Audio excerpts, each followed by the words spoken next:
So reports out today that Sean Dyche is on the brink of leaving Forest. And yeah, I can't keep the smile off my face. Welcome to your Forest news.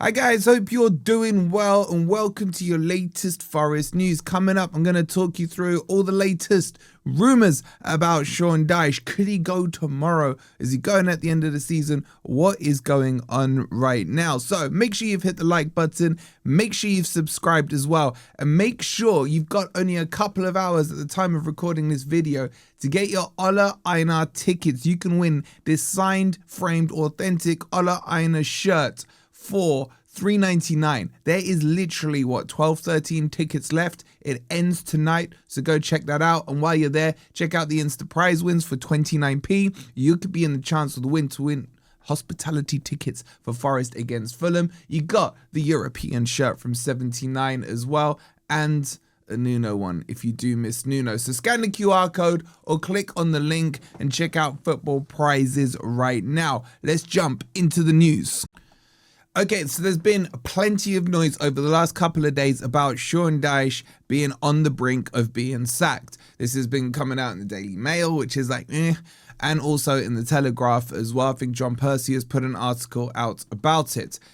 Is Sean Dyche about to be sacked? There are a couple of scenarios that could play out, excuse me, that could mean he goes. But there is a long-term scenario that I think means he is definitely going. So I'll go through the article in just a minute, but just to give you kind of the headlines on it, some people are saying if he loses to Wolves tomorrow, Sean Dyche will be sacked as Marinakis will run out of patience. The expectation from Marinakis, despite what the Dyche sexuals are saying, was that he expected them to be further and higher away from the bottom three than they currently are. I've seen all kind of stats that people produce about Dyche. We've seen Ben doing his stats about his win percentage and everything else like that. But the reality is Dyche has moved one place since he's taken charge.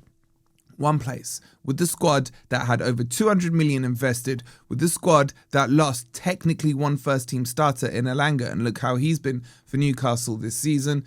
Granted, you might want to chuck Chris Wood in there with his injury, and with a squad that finished in the European spots last season. So there's a lot of pressure building up on Dyche. Get your thoughts in on it all. Do you think he could go tomorrow? Do you think he makes it to the end of the season? Or do you think we're stuck with him till the day I die? But I want to run you through this article because there is a lot of fluff in it, and I'll explain why once we get to the end of it. So it says exclusive, even though it's not because everyone's been talking about it. Sean Dyche's long-term future at Forest under growing threat after abject Leeds defeat increases concerns ahead of crucial clash with Wolves. Sean Dyche is facing growing doubts about his long-term future as Forest boss amid uncertainty about whether he'll be in charge next season, even if he keeps them up. Forest's third manager of the season, Dyche was appointed. We know all that stuff, blah, blah, blah. Had the season started when Dyche took over, Forest would have been 13th, 6 points above the relegation zone. Here we go with the made-up tables that mean nothing, because the only table that means anything is the one that counts up to 38. Dyche, who signed a contract until June 2027, was also nominated for Manager of the Month in January after guiding Forest on a 4-match unbeaten run. He has been without last season's top scorer Chris Wood during his whole tenure. Yet, despite the solid points haul, the Daily Mail understands there have been some concerns within the hierarchy about performances in certain matches, notably the abject showing at Ellen Road last Friday, where Forest was swept away by Leeds, one of their main rivals for top flight survival. Since they beat Spurs 3-0 in December, Forest have not won a Premier League game at the City Ground. Of the 9 matches since that victory, they have lost 5. That doesn't even make sense. They have lost 5, winning only at West Ham and Brentford in the last month. Then it goes on to say, if improving West Ham beat Man United tonight, they will draw level with Forest. who play bottom club Wolves at home on Wednesday. After Forest win at the London Stadium on the 6th of Jan, 7 points separated the sides. If they lose to Wolves, they could drop into the bottom 3 on goal difference. That's a bit of a stretch, but anyway. And Dyche's position will look vulnerable. Dyche took charge in chaotic circumstances. Nuno, who came close to leading Forest to the Champions League last term, was dismissed after only 3 games this season. His successor, Ange, lasted just 39 days. The prospect of Nuno taking West Ham to safety at Forest's expense is certainly uncomfortable to those in charge on Trent's side. Okay, so a lot of things to discuss there. Now, as I said, there is a lot of fluff in what they're saying, because they are putting up these big headlines that Dyche is gone tomorrow. One can only dream, right? But the reality of it is that Forest are uncomfortable with the idea of having 4 managers in a season. Trust me, I've asked the question. And that is something they are concerned about the kind of look it gives Forest if they've gone through 4 managers in a season.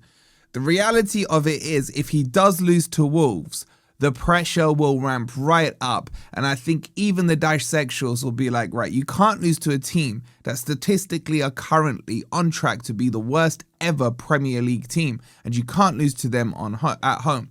However, I don't think we've actually beaten them since we've come back up at the City ground. I think there's been a couple of draws and a couple of losses. We beat them in a League Cup or something on pens, didn't we? But anyway, that's besides the point. So that could be the one that ramps him up over the edge. Now, I get it. A lot of you are going to ask me, would you take the loss against Wolves to get rid of the nose picker? The answer is no for me. Some of you may say yes, some of you may say no. I don't know. Let me know in the comments. If this was 2 months ago and Forest were playing Wolves, I would even then still not want to take a loss. I don't like taking losses. However, what I would say is, in the game, if we are like 2-0 down or something, he may as well lose 4-0, like say it was 2 months ago. And then, that could be enough to get rid of the idiot. But right now, in the situation we are in, we cannot afford not to beat Wolves and Burnley. They are 2 key points. Like, what are we on now? 26 points. You get those 6 points there. That puts you up to 32 points. 32 points probably puts you 2 draws, maybe 1 win and a draw away from guaranteed safety. This game tomorrow is huge on epic proportions. I would still sack him after the game, don't get me wrong, even if we win, because he is absolutely dire and he is not taking us forward. This is the thing. He is not the long-term solution. I think even the Dyche faithful pretty much would unanimously agree. I've heard a lot of people say, get us safe and then let's reassess in the summer, aka let's sack him in the summer.